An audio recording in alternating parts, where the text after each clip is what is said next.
All right, this week we're going to be talking about complete subjects and complete predicates. We've talked about simple subjects and simple predicates. We know that the subject is who or what the sentence is talking about.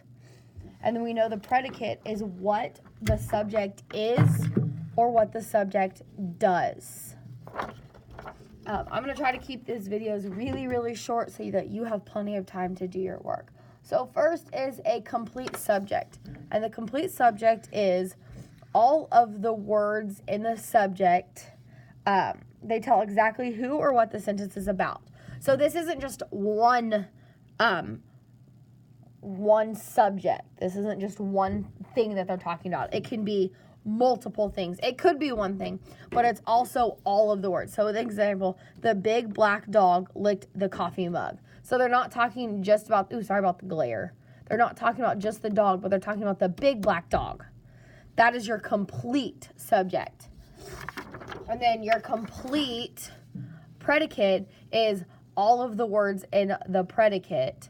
They tell all about what the subject is or does.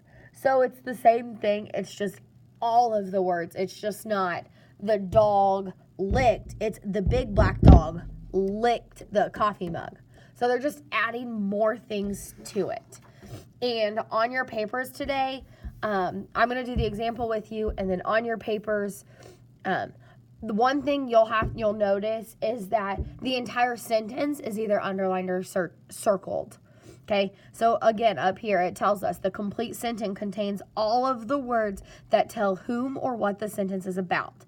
And then the complete predicate is it contains all of the words that tell what the subject is or does.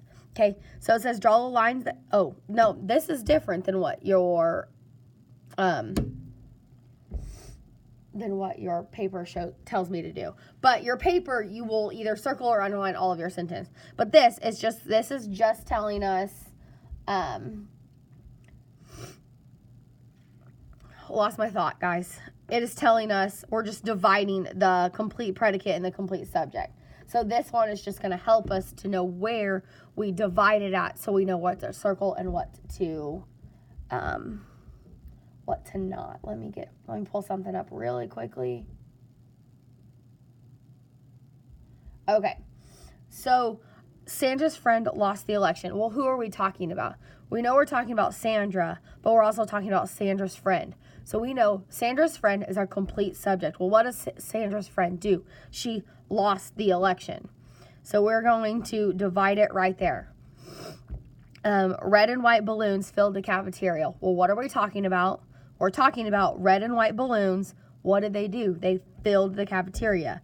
So our line's here. The happy winner thanked his friends and family. Well, who are we talking about? The happy winner. So we're going to divide it right there. Thanked his friends and family. His classmates cheers interrupted his acceptance speech. Well, we're talking about his classmates cheers. So interrupted. That's the complete subject. His classmates cheers. Not just his classmates, but what they did was the cheers interrupted. The best candidate won by the election by a landslide. So who are we talking about? The best candidate. What did the best candidate do? Won the election by a landslide.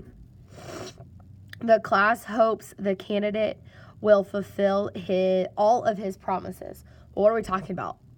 Who are we talking about? We're talking about the class. What did the class do? Hopes the candidate will fulfill all of his promises. That is just the example page. This is not what you're doing.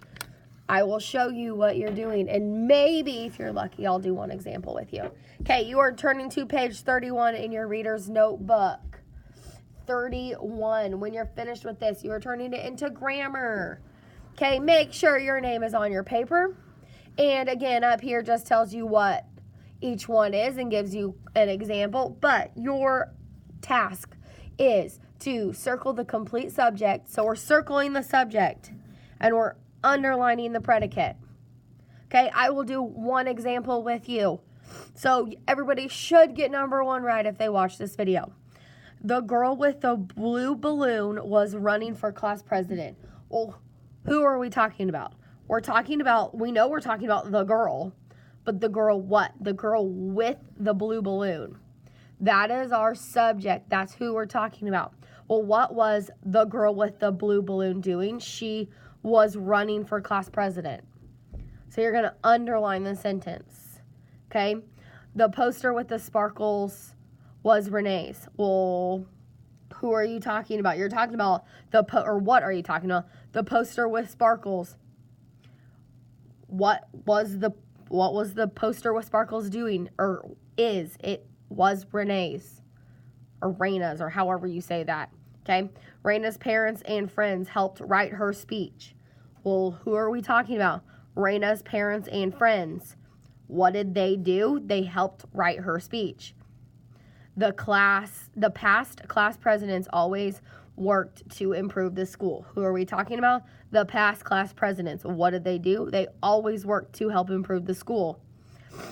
All of the students cast their votes. Who are we talking about? All of the students. What did they do? They cast their votes. Someone in the lobby yelled that the votes were in. Who are we talking about? Someone in the lobby. What did they do? They yelled the votes were in. When you're finished with this, turn it into grammar, please. Sorry, it's just a little bit longer.